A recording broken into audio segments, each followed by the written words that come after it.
What up, though? And welcome to Lunchtime Detroit Lions Talk, brought to you by Detroit Lions on the Prowl and Lions Nation Unite. It's your man, Curt Steele. Today is Tuesday, Taco Tuesday, Two-Piece Tuesday, whatever the hell Tuesday it is for you. It's August 23rd, 2022.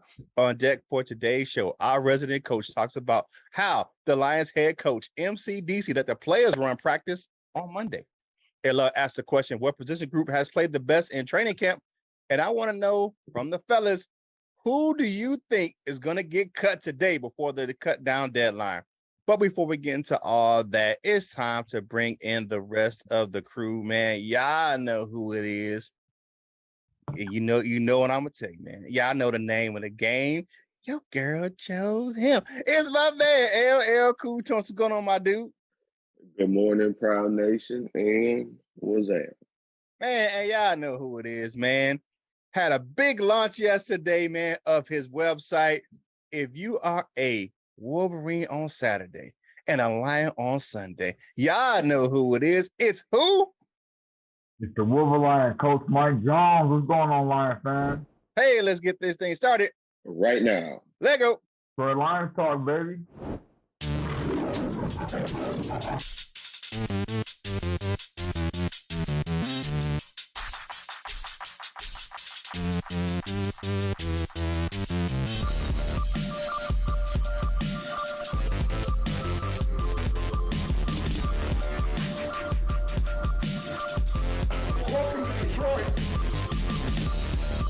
All right, man. Welcome back to the show.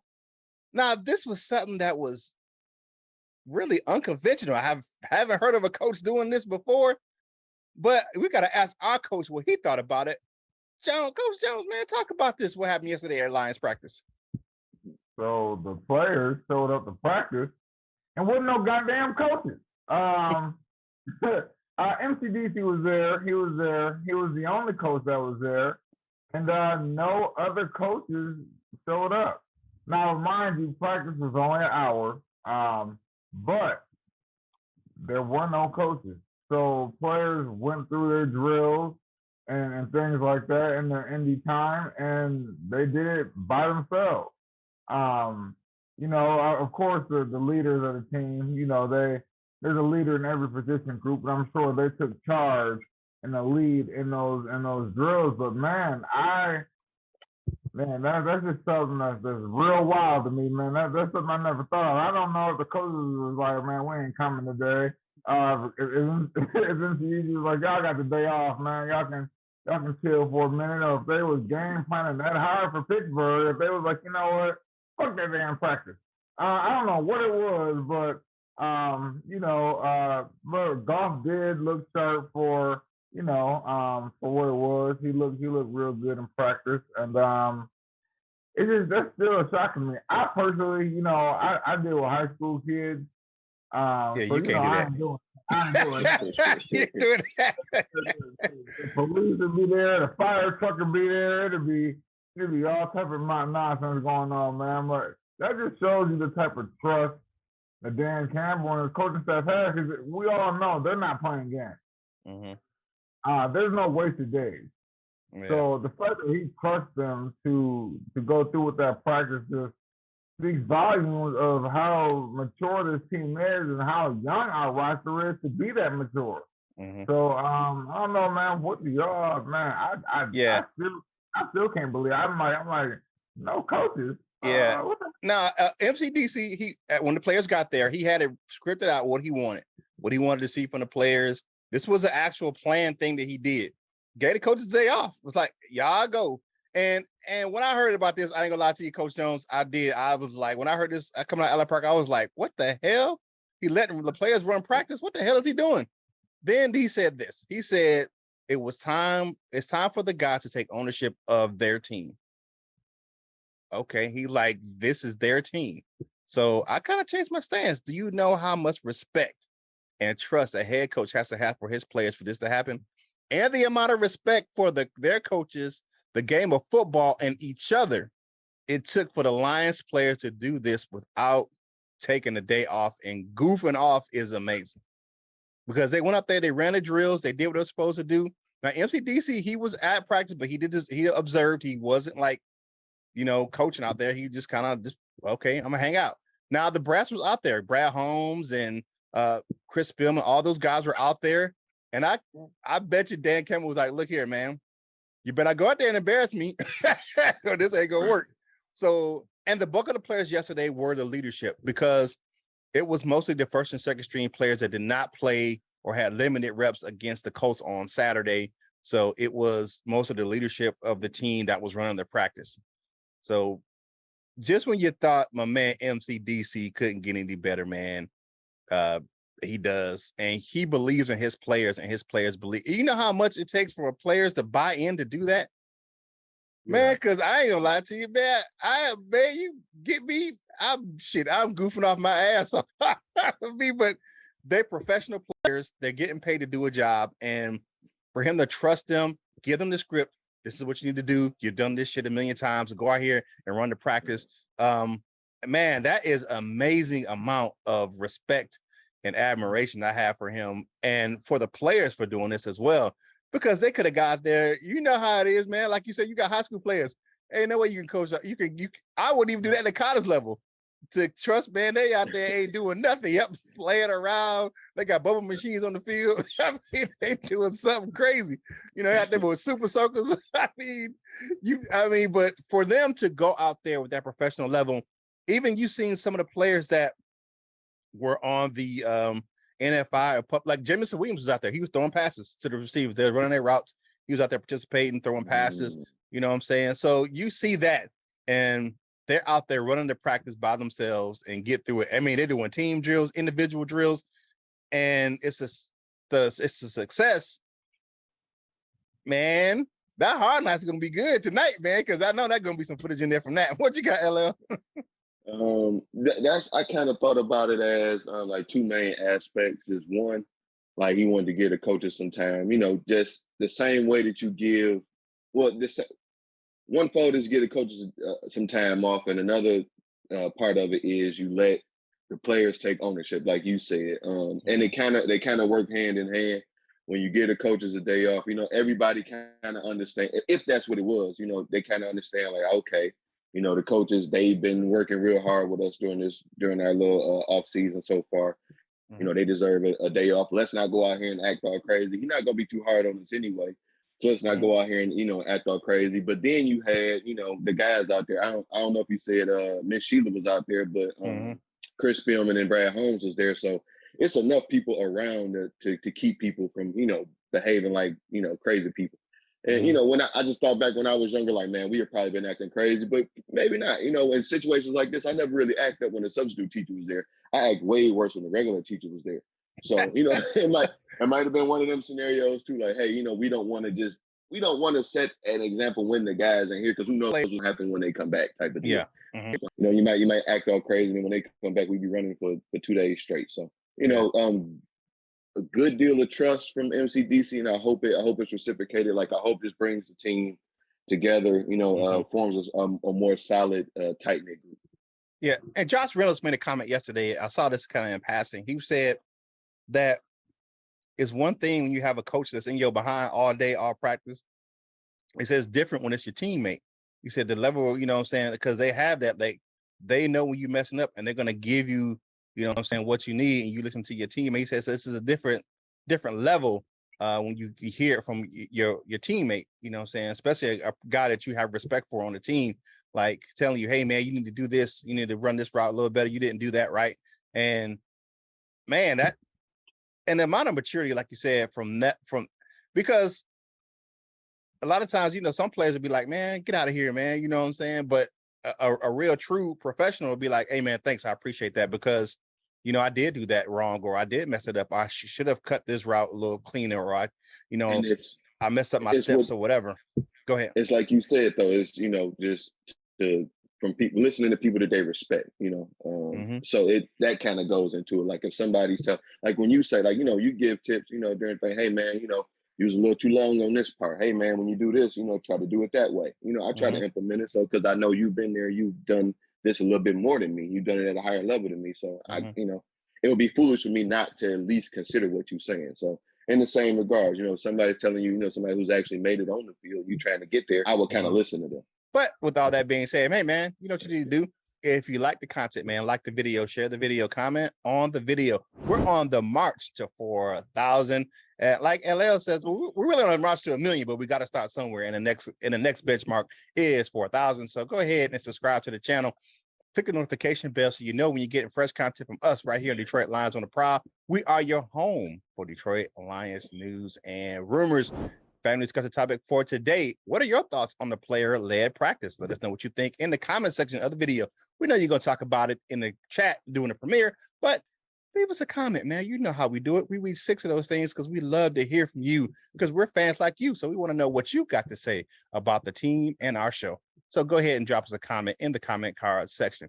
Man, it is, man, we getting deep in this thing. We getting deep because I'm pulling out some stuff right now that I ain't even really, whoa, you know what I'm saying? Y'all see the cap.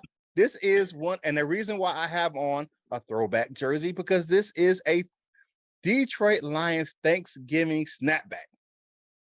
This is what this is. It's a Detroit Lions Thanksgiving snapback. It was worn a couple of years ago by the players on the field. So check it out here. This is, I think this is only the second or third time I've ever wore this cap. So, and I've only worn it on the show. I think I haven't even worn it out in public, but here you go, man. I think it's the 2020 Detroit Lions Thanksgiving snapback. So go ahead, man. Y'all know what to do. Take a note of it because there are going to be some questions at the end of the month, and I will give away one autograph cap to the lucky winner of the Curt cap switch up. So y'all know how it is, man. I got a whole gang of these things. I you know, sometimes you gotta dig a little deep in your catalog to get a little, you know, send some fresh things out there, you know what I'm saying, for y'all. But now it's time for them, man. Okay. Let me see. Okay. Coming to the stage. Y'all know, man. It's that lady's pet. The man's regret. You ain't seen nothing yet. The highest player from the Himalayas, man. Oh, it's LL in the house. Come on, dog. Talk to me about your news and rumor topic for the day. LL in the house. I like that, man. Shout out to Jerome and shout out to Curt Steele, you know, for that illustrious intro. But yeah, so I was just thinking, you know, just during yesterday's show, actually, while we were speaking, just, you know, when the thought bubbles popped up, I don't know if y'all seen it on the screen, but it was like, I wonder what, like, if we talked about it, like, what position group has been the best so far, has been our strongest so far? Is it the O-line or is it the D-line?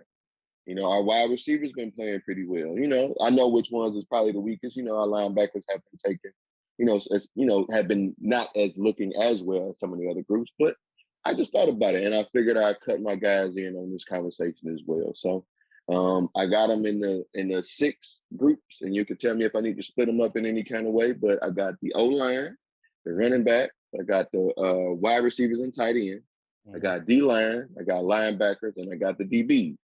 So I'll ask you guys, in y'all's opinion, real quick, what out of these groups, which one do you believe has been our strongest so far? Man, come on, bro. Has to be the offensive line has been the best unit, you know, so far in camp. They protected the quarterbacks, opened up some huge running lanes for the backs. The defensive line is coming in second for me. After the game versus the Colts, man, where they absolutely annihilated a pretty good backup offensive line, and they showed that depth. Skill position groups for me are back. I will say they're kind of like synopsis to like together. I wouldn't put the tight ends with the wide receivers, but I go wide receivers, running backs. They're right in that same group for me.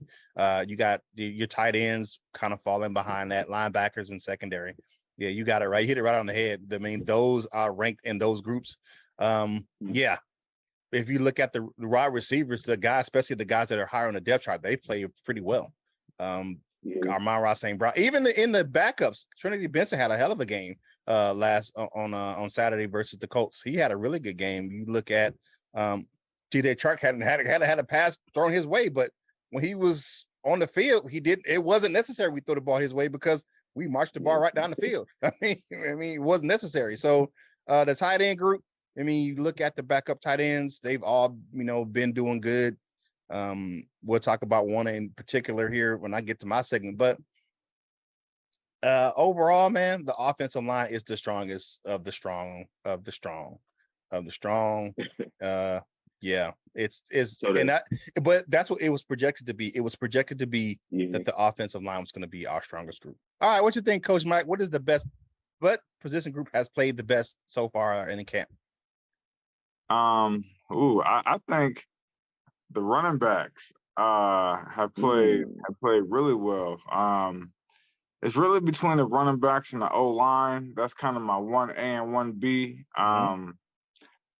It's real tough to call because you can't do good in running game without the O line. But then the running backs, there's backs who can't find the hole like Amir Abdullah. So you got to appreciate the running backs, man. So and we got a whole stable of them, man, that do the job. So besides Jamar Jefferson, but I knew it.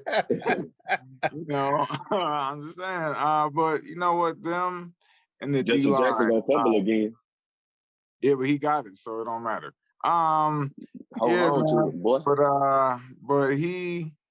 I think the D-line comes in as 2 or 3, however you want to put it. The D-line has held his own. Good depth especially, too. Good depth.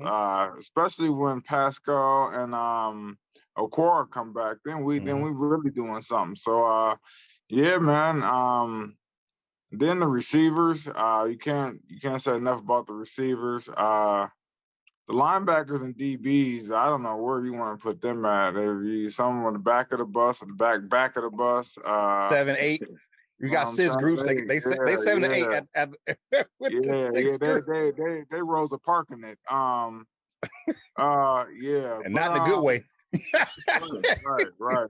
But you know what? I'm actually the QBs got to go in there somewhere too. I was about to say that. I was like, gotta have the QBs in there. Yeah, because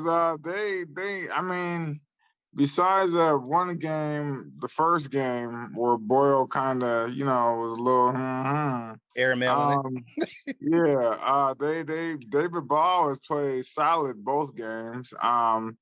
Tim Boyle played really good last game. Jared Goff looked really sharp when he was in there for that one drive the first game. So the quarterbacks, man, they would have to fall in line right after the D-line. Right after the D-line, they would have to go quarterbacks, and then you can do linebackers and safeties however you choose to. It's got to be safe. Safeties are last. I mean, I don't know if they're safeties, but corners, the secondary is last. Secondary is last. That's whole secondary is last, and it's not the fault of the starters because they haven't played a lot because they playing the backup. Been playing the majority of the snaps, and we're gonna talk about them in a minute. We're gonna talk about some of them cats in a hot second, but you know what I'm saying? What you got, Elliot? I think you had another something you want to say on this topic. Just a quick question. So, I feel like we probably all agree that it's either linebackers or DBs is last. And it's probably O-line or D-line that's first. Or if you want to throw quarterbacks in there as well. Mm-hmm. But if we're going from O-line to D-line, where do you think it's a large gap? Do you think they kind of close? How do you feel? Like, what do you feel? It's the offensive. Even though I love the defensive line and I love how they're playing, the offensive line is head and shoulders the best. To me, the best. Yeah, that was gonna be my exact quote. It's like, they're head and shoulders above. And if we can keep them healthy, I mean, you look, and even the depth on the offensive line is showing. You look what Hank Friendly's done look at how the way these guys played on Saturday. And man, those guys balled out. I mean, like even the depth is down the chart. Hank, especially now that I know what he looked like, I like Frank Haley a whole lot more. Yeah, it made all the sense. I said, you know what? Hank Friendly. That's him. It makes sense now. Yeah, Hank is. I mean, and people really don't get it, but because they don't put him in the group that came in because he was already there. But he's a guy who was already in the league he played in the league as well. So they don't kind of group him in that group, but he's one of those guys that played in the league. Right. So Hank Fraley is definitely, and look at how kind of you can go back in history and look at how Taylor Decker talked about Hank Fraley and how excited he was when he got because he went from assistant offensive line coach to the main coach. And He was ecstatic when he got promoted to the offensive line coach. I think they respected him more because of the guy that was in front of him, because he played in the league as well. So, man, that's what's up, man. That's what's up, man. But yeah, head and shoulders above the rest, man. It's got to be the O-line, and that's what it is. But you know what? It's supposed to be that way, because if you look at except for ESPN, all the other outlets, how they ranked our offensive line, they were like, they're going to be one of the top ones in the league if they can stay healthy. Because you look at it, you got 3 first round draft picks on the offensive line. 3 of them. That's where all the money at. That's where all the money is.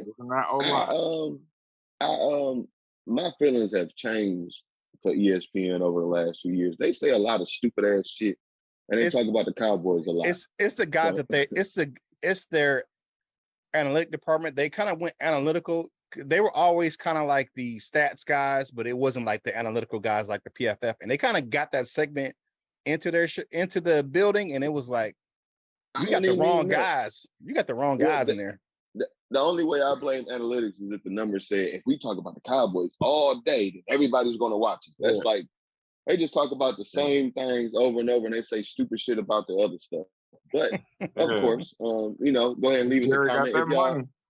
Yeah, there go Jared. But go ahead and respond to the question if you feel like it. Which one of the position groups do you feel has been performing the best so far? Go ahead and leave it in the comments. If you like this, go ahead and throw us one of them thumbs up as well. Join this march to 1 million. You know you want to be a part of it, right?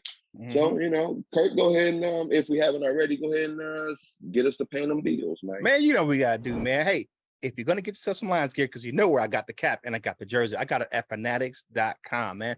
Click the link in the description below, man. A portion of the proceeds from that link going to help us grow the content on this channel. If you want to hang out with us outside of the show, man, go ahead and follow us on your favorite social media platforms, TikTok, Instagram, Facebook, man. And why not the ultimate social media app for Detroit Lions fans, Lions Nation Unite. It's the ultimate virtual hangout for Detroit Lions fans. You can download that app in the Google, Android, or Apple app stores. If you just want to go on your web browser, just type in lionsnationunite.com. While you're there, man, head on over to the LNUshop.com. If you don't do it on the app, you can do it in the link in the description as well. You can get yourself some LNU gear, man. It's always game day on LNUshop.com. Man, hang out with us on DetroitLionsOnTheProwl.com, man. New content is coming over there. We're building our stable of writers here, man. We got to get LL to type up some things, man, and do some things over there. I'm on it, man. And we're going to go ahead and put some good content over there on DetroitLionsOnTheProwl.com. And while you're over there, click on the link for LionsOnTheProwlShop.com. Get yourself some Prowl Nation gear, man, and support the channel. We appreciate it, man. And if you want to get yourself some gear, if you, like I asked you, man, if you a Wolverine on Saturday and you a Lion on Sunday, man, click the link in below in the description and get yourself some Wolverine Lion gear, man. It's in the link in the description, man. It's by our own coach, Mike Jones, man. Wolverine Lion. Go ahead, check that thing out, man. So with all that being said, it's time for your man Curt Steele news and rumors topic for today, man. Y'all know what today is. It is August 23rd. It's cut down day. It's here. The Lions did not make any moves yesterday. So today is the cut down day. The roster has to go from 85 to 80 players by 4 p.m. So by the time you watch this, man, the cuts will most likely be made. But roll with our brother on this one. So we're going to talk about it right quick. I have a sense that with the new rules right in place, I believe that the Lions are going to move at least 2 players from the active PUP and NFI list to the reserve NFI and reserve list, and that will free up 2 roster spots, and that is Jameson Williams and Romeo Quar. Neither one of these players are really going to be ready by the start of the season. And with the NFI and PUP list, the rules are they can play by that 5th game. So I think those guys will go on that reserve PUP list as they continue to rehab from those injuries. You know that Jameson Williams coming off the ACL and Romeo Quar is coming off that Achilles injury. So give them times. You don't have to rush these guys back. So give those guys a chance to kind of clear up. I think some of the other guys will be back. They have some time to get ready before the actual start of the season. So I think like with Jason Kabinda and some of the other guys, they'll be ready by the time the actual season starts. So I think those guys will be back. Now, that gives us 3 guys to cut. 3 guys, right? Here's my 3 guys. Cedric Boswell, bruh, you got to go. I'm going to holler at you in the street. You, bruh, you know, you can say what up, though. I'm not going to be mad if you say what up, though, to me, but, bruh, you got to go. And him and Mark Gilbert, take Mark Gilbert with you. I mean, y'all can clean your lockers out together. You know what I'm saying? Y'all can play the trash bag game and take all your stuff out, man, put it together, man, and kumbaya y'all asses out of Allen Park. They played well below the NFL standard of quarterbacks this preseason, man. This dude, I'm just, man, just terrible. And one guy, I hate to say it, but Derek Deese Jr., the tight end, right? That's my 3rd guy. He just hasn't done enough to bypass Brock Wright, Shane Zylstra, James Mitchell, or Devin Funches on the tight end chart. He just hasn't done enough, you know. I think he was a camp body in the first place. You know, good story. His dad played for the 49ers back in the day, but yeah, and it's not a bad thing. I mean, just that shows how deep our tight end room is, that, you know, he just ain't gonna make the cut, man. So those 3 guys, we got the 2 cornerbacks, man. Cedric Boswell, who gave up the 2 late game touchdowns in the first 2 preseason games to either let the game win against the Falcons and almost tie the game up, or would have been a losing touchdown if we didn't do stop that 2-point conversion down there at the goal line. So yeah, those are my 2 guys along with Derek Deese. If you guys got more guys, who do you guys think? You can do 5 guys, or you can do 3 guys, or whatever, 2 guys, but who are you guys to get cut today on the cut down day? The person you got to add to that list is Jamar Jefferson. He got to go. Hey, you want to know what's funny? Man. I'm not holding on to the one thing that people like to do is they fall in love with the Lions players, and they're like, you can't let him go. You know, he right. Let that brother go. Let him go. Let him go find Jesus. Maybe he can come back to the league and he can be better. Because he just ain't doing it right now, and there's no reason to hold a roster spot praying for some stuff. Hoping and wishing. We did that with Amir Abdullah. He'll find that hole one day. He'll turn it up inside. No, he didn't. He runs to the sideline every damn time. So it got to be Jamar Jefferson, man. He gotta get added to that, man. Because man, I'm just saying, you got scratched to start. They're like, you know what, coach? I think that's a good idea that he started. So yeah, he gotta go, bro. He gotta go, man. You should have just kept it where you was at, because we don't want Justin Jackson starting either, because that fumble like guy when Eagle beat play. They just don't go to the other team. Yeah, but he didn't lose it. He didn't lose the fumble. To be funny, I was gonna say Justin Jackson, but I wouldn't be surprised.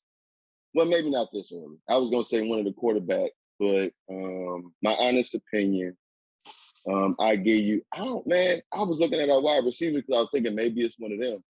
But, man, I don't know, because Maurice Alexander had a good game the other day. The only one of the wide receivers maybe is Khalil Pimpleton, but he's been doing okay. He ain't been doing the greatest, so maybe Khalil Pimpleton. And I'm going to add Dan Skipper to that. So my 2 would probably be Khalil Pimpleton and Dan Skipper. And we'll probably bring Khalil Pimpleton back on to the practice squad if we can. Oh, Dan Skipper going to hang around for a long time. He's a lifetime hanging around. He's the Tom Kennedy of the offensive line. He just going to be there. Khalil Pimpleton, yeah, he played, but he dropped a touchdown. People and I saw this on the Colts broadcast. They were giving the guy the pass breakup. Oh man, yeah, great breakup, pass breakup. I'm like, nah, that dude dropped it. I mean, they hit his hands and like Stone's hand dropped the damn touchdown. That's what happened with that one.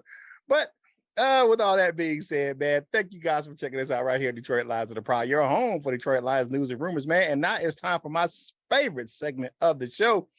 It is time to hear what you had to say about the last show. Let's zip our lips and hear what you had to say. It's time for that comment cards, baby. First up, we got friend of the show, Mike and Chris G in the building. Nice to see the backup lines both perform well. I agree with you 100%.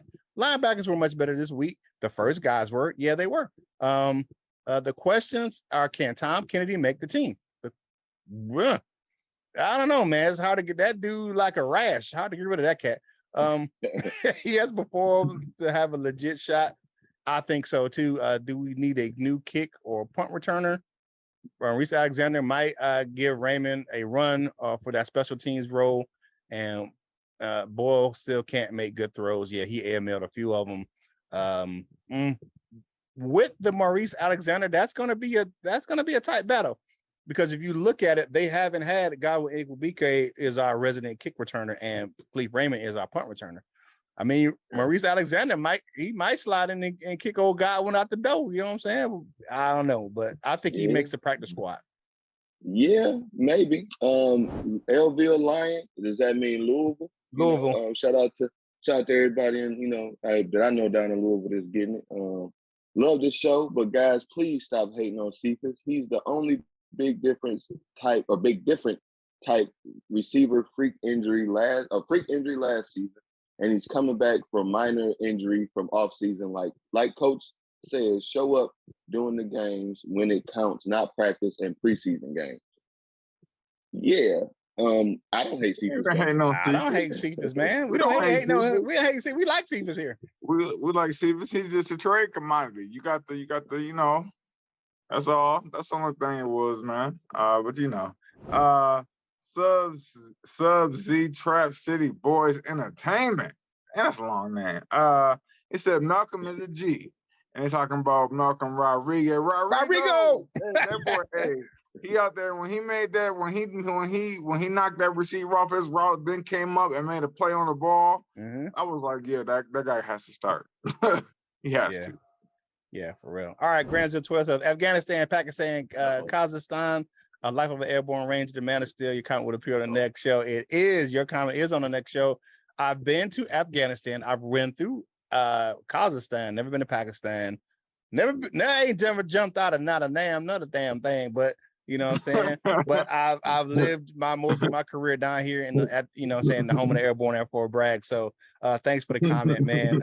If the curve, I am part of that. If the curve is too high, your brother ain't jumping off of it. But thanks again for the comment, brother. When he was starting off with the Afghanistan, Pakistan, Kazakhstan, I thought he was gonna ram it with somebody on the team. I was thinking, who he about to diss? I was wrong. I was super wrong. But Edwards, new to the comment section again. Edwards movie One Love. Do you review movies, Edward? Let me know. Says, what the hell D Hamilton doing? Never hear about him. What's going on with him? I'm guessing he probably is it Sean Dion Hamilton? Yeah. I'm not. How is he doing? What's going on? He's doing all right. We're doing all right. It ain't great, but it's good. I mean, it's a linebacker core, man. I mean, what can you say?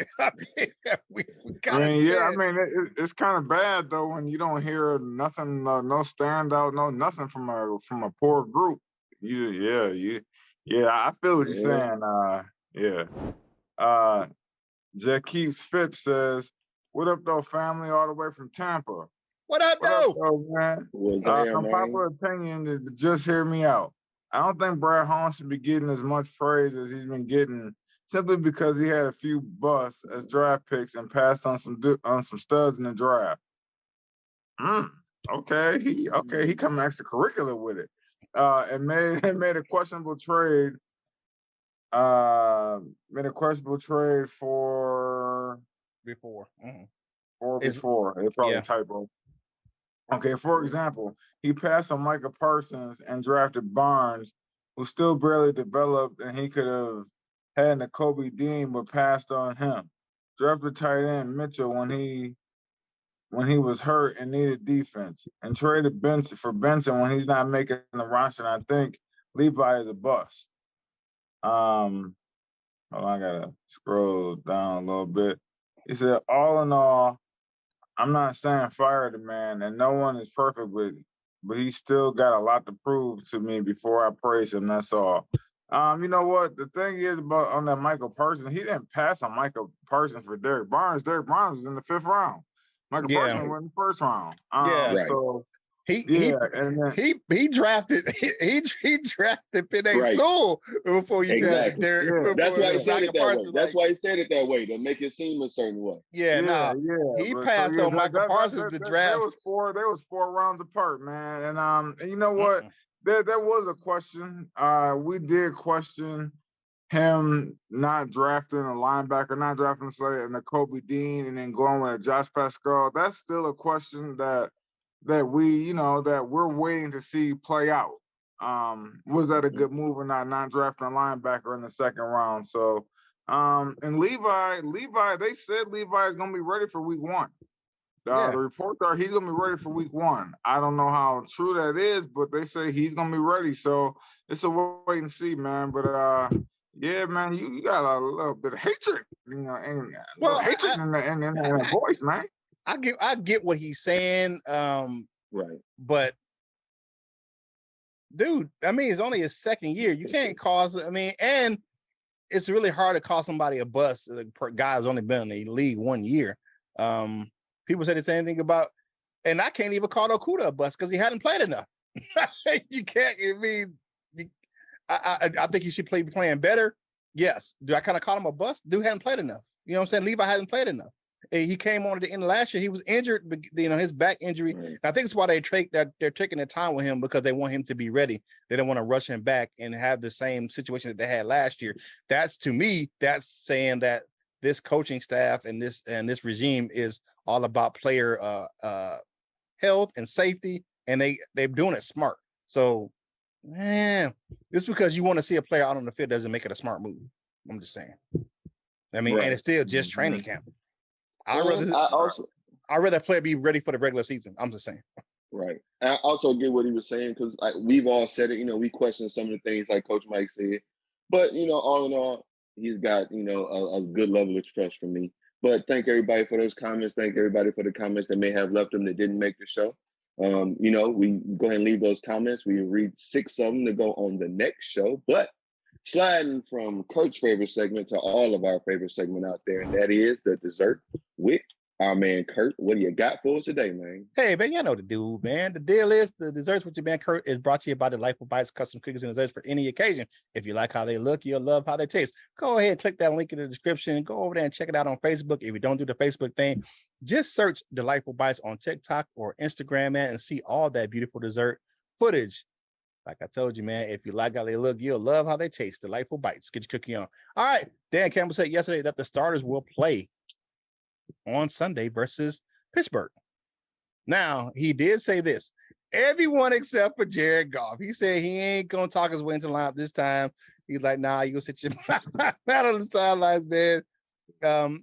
And you just see that that's a smart move by Dan Campbell. I understand that you want to get the guys some reps going into they probably won't play a lot, but they'll get some reps on Sunday. And he said he's already talked to Mike Tomlin out in Pittsburgh. He says he's going to play some of his starters as well. So you got to get some guys, some of those valuable reps going to get the rhythm going.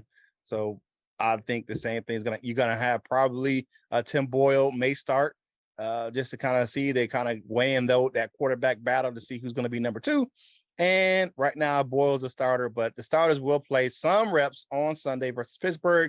It's going to be on CBS, national televised game. Think about that, man. We had two national televised games for preseason this year. We had the first one was the Atlanta Falcons, and the second one is the doggone Pittsburgh, because it's going to be on CBS. It's not going to be on the NFL Network. Well, the replay will be, but I'm liking that too. Because we ain't got nothing else. I mean, because we playing at 1:00. I mean, it's gonna be the same bat time, same bat channel during the regular season. But during the preseason, man, we got some love. Got 2 national televised games. So that is Dessert with your man Curt, brought to you by Delightful Bites. Delightful Bites, get your cookie on. All right, get that Wall of Fame going right quick, man. We got our bronze members. We got Detroit Drew, the Latino Leo, my man, Dave Anderson, or Q, depending on the day of the week. Shannon the Insano, and friend of the show, Dan Spanos, man. Glad to see you feeling better, man. All right, so members, we got my man, Mr. Scotty the Bear, who was on this list, but he upgraded. And when I did the list, I lost your name, brother, but you have your rightful place back here on the Wall of Fame. And he's in the silver members group, John Martin and the Batman of the 313, round out our silver members. And our gold members, man, we got Mr. Reliable Michael Huck, man. Y'all know that gold members meet is tomorrow at 3 p.m., so go ahead and check it out. We have my man North End Ken in the building, Michael Lewis, Dominic Davis, the Jazzy One, Paul Giroux, all the way from Utah. We got the Tornado, Lady Lionel Adush Bagia, and the Doctor, Dr. Detroit. He is always in. To become a member of the Wall of Fame, click that join now button in the description. Now it's time for final thoughts for today's show, man. My man, my mellow. Get on the mic because you know you eat jello. LL, talk to the people about your final thoughts for today's show. If there's any black-owned Jello companies out there, send it to your boy. I rep. I give my honest opinion on it. Go ahead and send it to me. I really like the orange Jello. But yeah, my final thoughts on this two-piece Tuesday, Taco Tuesday, and like I always say, if you're lucky enough, Dollar Coney Day in your area, I'm looking forward to that matchup. Curt was just talking about it between Dan Campbell and dang, I'll just lose Mike Tomlin. Mike Tomlin. Between Dan Campbell and Mike Tomlin. I know it's preseason, but Mike Tomlin is one of my favorite coaches in the league, probably my favorite coach in the league outside our own. I really likes what he stands for, and I think that there's a similar message in the locker rooms. I just want to see these two out there on the field. I want to see the conversation between the two. If Hard Knocks goes that far, I want to see, just like if they're out on the field talking to each other, I just want to see the whatever goes on between them two. Okay. So happy Tuesday. Have a great day. All right. I just want to see what Tuesday practice brings. Tuesday is the day where you ramp it up. They had kind of relaxed practice Monday, just like we did. Monday is an install day for us. So yeah, man, I'm just excited to see what's gonna happen in Tuesday practice. I'm excited for Hard Knocks tonight, man. To see who they feature and what storyline they roll with, man. That's all interesting to me, man. But take care, man, and we'll see y'all tomorrow. There's a caveat for that. I forgot to mention this during the Dessert with your man Curt. But today is a night practice. So all the media availability, everything will be at night. Is under the lights at Allen Park. Is first night practice. They haven't done this, I don't think, ever. I don't think we've ever. This coaching staff is doing some stuff we've never seen before. And they're going to have a night practice under the lights at Allen Park. So I'm happy to see that tonight. So they probably get the players right out of the practice so they can go from practice to watch Hard Knocks right there on the TV on Tuesday night. So Hard Knocks tonight, man. Tomorrow is Hard Knock Wednesday, man. It's going to be all about the show. So come through and check it out, man. We're going to have some fun. For my final thoughts for today's show, man, is I like what the coaching staff is doing, what they're doing, man. They're different. It's a breath of fresh air, and the players are buying in, man. And I'm excited for the season. I'm still around 7 to 10 wins, but I'm still drinking the positive Kool-Aid, man. It's not just about the wins, it's about the positivity, what I'm saying, about this team. And I'm liking what I'm seeing so far.